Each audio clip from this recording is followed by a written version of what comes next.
인형 뽑기 달인입니다. 어떤 경지냐면 1타 2피.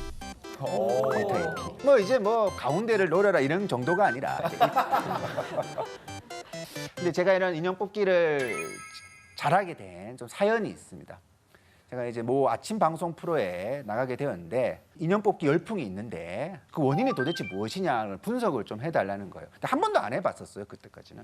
근데 막 자료를 찾아보니까 뭐 이런 말이 있잖아요. 뭐 힘든 세상에서 뭐 작은 것의 기쁨을 누리고 소확행. 뭐 그런 말들이 있어가지고 요즘 살기 힘들잖아요. 이런 거 뽑으면 기쁘잖아요. 뭐 이런 식으로 이야기를 했어요. 근데 집에 오면서 말도 안 되는 생각이 드는 거예요. 뭘 저게 인형을 뽑는다고 뭐가 행복하냐. 딱 그 앞에 인형 뽑기 딱 가게가 있는 거예요. 그래서 검증 차원에서 정말 그럴까라고 생각을 하고 들어가서 돈을 집어넣어 봅니다.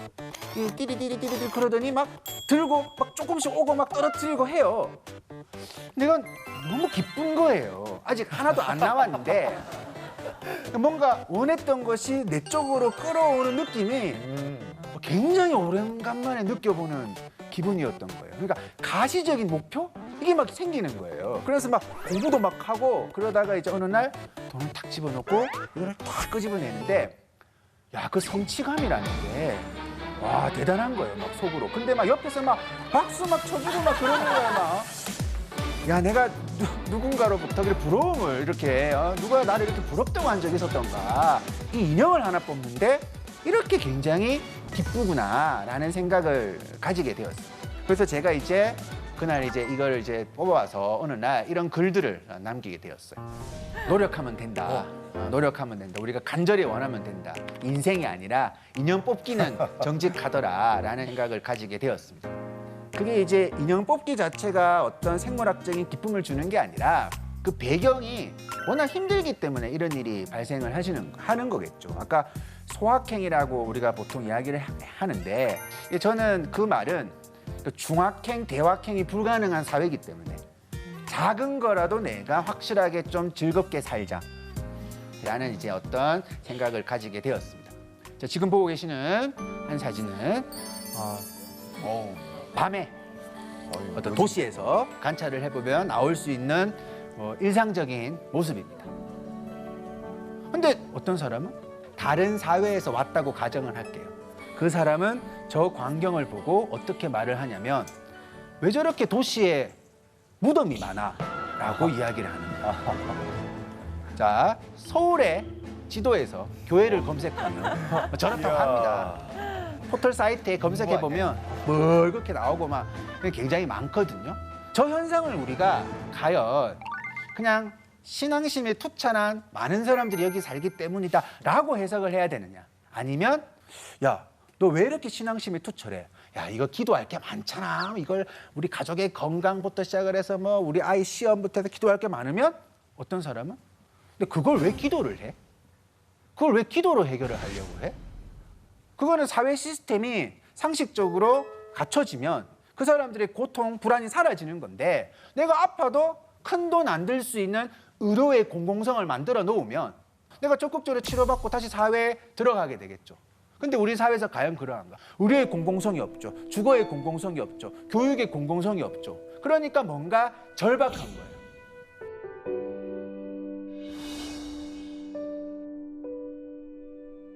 좋은 대학을 갔으면 좋겠다고 기도하는 그 간절한 어머니의 마음은 어떤 대학을 나오지 못하면 찬밥 대우를 받는 이 사회적 현실에서 출발하는 거죠. 항상 그 지점이 굉장히 중요한 거예요. 간절한 사람들의 어떤 열정이 나오는 이유는 우리 사회가 노동의 불안정성을 많이 갖고 있기 때문이에요. 실제로 작년에 서울시에서 서울 시민을 대상으로 조사를 한 적이 있는데 내가 어떤 경우에 차별받을 거라고 생각하십니까? 여러 가지 뭐 소득, 성별, 지역 등 했는데 소득 수준에 따라서 차별을 받을 것이다라고 생각한 사람이 절반 가까이입니다. 그 가장 대표적인 어떤 경우가 비정규직 노동자의 문제겠죠. 우리 사회가 사실상 비정규직 노동자들이 너무 많고 그 비정규직 노동자가 대부분 저임금 노동자로서 살아간다. 제가 드리고 싶은 말씀은 그 비정규직이 많고 양극화가 심해지면 우리가 가난한 사람을 이상한 이미지로 바라봅니다. 가난한 사람을 계속 도와줘야 되는데 다른 이미지로 바라보면서 이 양극화가 해결되지 않는 거예요. 자, 비정규직 노동자가 왜 힘드냐?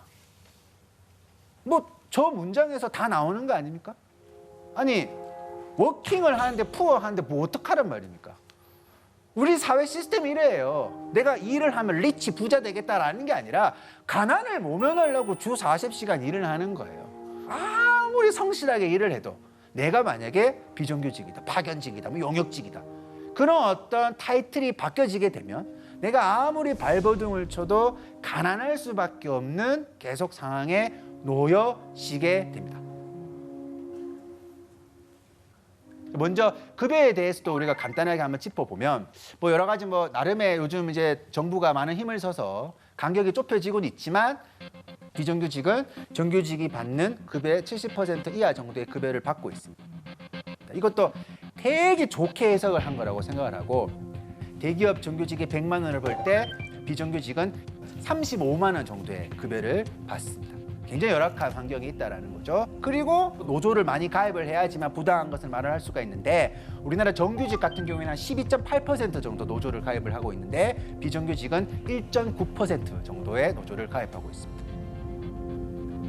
자, 먼저 이제 비정규직 노동자들의 열악한 생활 공간에 대해서 한번 짚어보도록 하겠습니다. 이렇게 왼쪽에 보고 계시는 화장실 안에 무슨 잡다한 생활용품이 굉장히 많이 들어가 있는데, 어떤 강남의 굉장히 비싼 아파트의 경비원 생활 공간이라고, 그다음에 병원에 청소 노동자들이 휴식 공간을 꾸리고 있는지에 대해서 나타내고 있는 그림입니다. 법을 제대로 공부를 해보시면, 그러니까 헌법 제11조에 보면 누구든지 생활의 모든 영역에서 차별받지 아니한다라고 말은 되어 있는데, 실제로는 이게 과연 21세기에 존재할 수 있는 일인가라고 생각이 들 정도로 끔찍한 일들이 벌어지는 거죠. 자, 여기서 엄청난 딜레마가 발생하게 되죠. 워킹에도 푸어합니다. 어떤 일을 택하면 가난해요. 우리 가난하려고 일하기 싫잖아요. 그러니까 일을 해도 가난하지 않을 몇 가지 직업의 사람들이 모여들기 시작을 하겠죠. 그러면 어떤 일들이 벌어집니까?